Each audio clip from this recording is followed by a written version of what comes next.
Series की starting होती है और हमें सीमा रेजिडेंस का सीन दिखाया जाता है, जिसमें कि कुछ एल्डर्स बात कर रहे, वो कह रहे होते हैं कि जूलियन को सिर्फ पैसा और कुछ ग्रेन्स ही तो चाहिए, हमें उसको दे देना चाहिए। वैसे भी इसके लिए सीमा परिवार ने बहुत ही ज़्यादा हार्डवर्क किया है। आपको क्या लगता है हमें क्या करना चाहिए?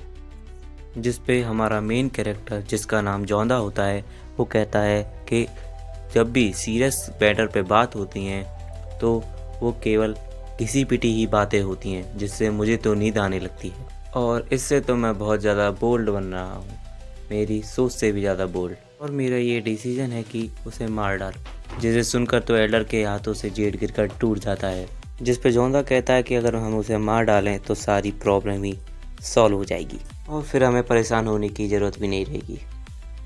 जिस पे एल्डर कहता है तो हमसे मजाक कर रहे हो। वो कहते हैं कि जूलिन टॉप एडवाइज़र है डोंगजुओ का। वो एल्डर कहता है उसे छूने की हिम्मत भी किस में होगी।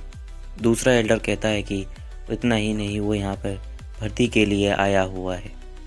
और एल्डर कहता है कि अगर हम उसके लिए अभी काम करेंगे तो डोंगजुओ अगर शासक बन गया तो हमारा भविष्य उज्जवल होगा और जूलिन एक दिन में ही वैन कंट्री पहुंच जाएगा। जिसके बाद हमें सीन चेंज करके बोट का सीन दिखाया जाता है, जहां पर हम आर्मी को देख पाते हैं।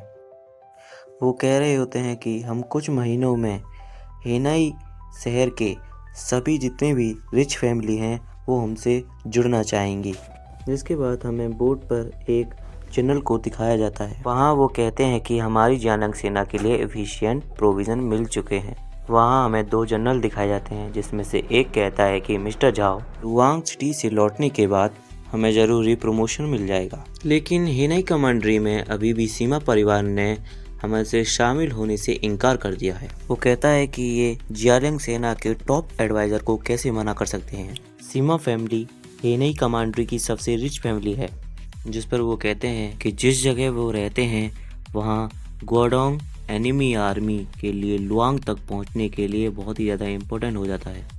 और अब की बार तो मिस्टर जू खुद वैन काउंटी जाना चाहते हैं, जिससे पता चलता है कि सीमा परिवार कितना ज़्यादा इम्पोर्टेंट है। जिस पर कमांडर कहता है कि कितनी अजीब बात है, मिस्टर जू जब से जहाज पर चढ़े हैं वो शांत हैं। लगता है सबसे ज़्यादा इंटेलिजेंट पर्सन अपनी प्राइड के साथ जीना पसंद करता है।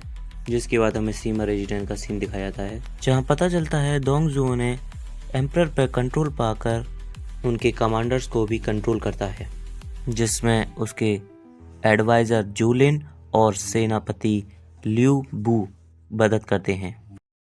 यहाँ एडलर कहता है कि हमारे पास कोई भी चॉइस नहीं है, हमें उनके सामने उन्हें रेस्पेक्ट देनी होगी और हमें उनके सामने एलिगेंस की ओथ लेनी चाहिए। जिस पे जोंदाओ कहता है कि सभी जनरेशन के पास अपना खुद का टैलेंट होता है। सेवरल सेंचुरी से कई सारी डायनेस्टीज कोलैप्स कर गई हैं। इंपीरियल फैमिली अभी कमज़ोर है। क्वीन के जितने भी रिलेटिव्स होते हैं उन्होंने सारी सत्ता को हथिया लिया होता है। और वो कहता है कि अगर ये डायनेस्टी भी कोलैप्स हो जाए तो मुझे कोई आश्चर्य नहीं होगा। डोंगजुओ की बात करें तो वह तो आग लगाने का एक छोटा सा आलू है। डोंगजुओ की वजह से चेनलियू के राजकुमार को सम्राट बनाना गैर कानूनी है। कंट्री के जो ग्रेटर पीपल हैं वो इस पे ज़रूर ही अटैक करेंगे। हेनाई एक बहुत ही वाइटल प्लेस है। अगर वो लुआंग में घुसना चाहते हैं तो उनकी आर्मी ज़रूर ही हेनाई सिटी पर तैनात होगी। उस टाइम पर सैनिक डोंगजुओ पर हमले के नाम पर लूटपाट करेंगे। सीमा फैमिली हेनाई सिटी की सबसे रिच फैमिली है। अगर हम डोंगजुओ के साथ हो जाते हैं तो फ्यूचर में हम सबके दुश्मन बन जाएंगे और मुझे डर है कि हम जान और पैसा दोनों खो देंगे। शिप पर कमांडर को दिखाया जाता है। वो कहते हैं कि अचानक से कोहरा क्यों आ गया है और वो सैनिकों से सिक्योरिटी टाइट करने को कहते हैं।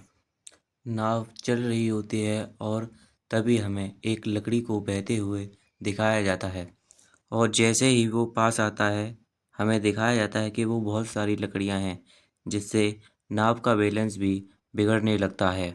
और दिखाया जाता है कि जैसे ही वो लकड़ियां नाव से टकराती हैं तो नाव हिलने लगती है और सभी सैनिक नाव पर तैनात होने लगते हैं और एक सैनिक खड़े होकर ऊपर से देखता है। जिसके बाद हमें सीन चेंज करके एक सैनिक का सीन दिखाया जाता है जो कमांडर से कहता है कि आप केबिन में आराम कर लें, नदी में बहुत कोहरा है। Thanks for watching, comment for part 2। Channel को लाइक एंड सब्सक्राइब जरूर कर लें ताकि और भी वीडियो आती रहें।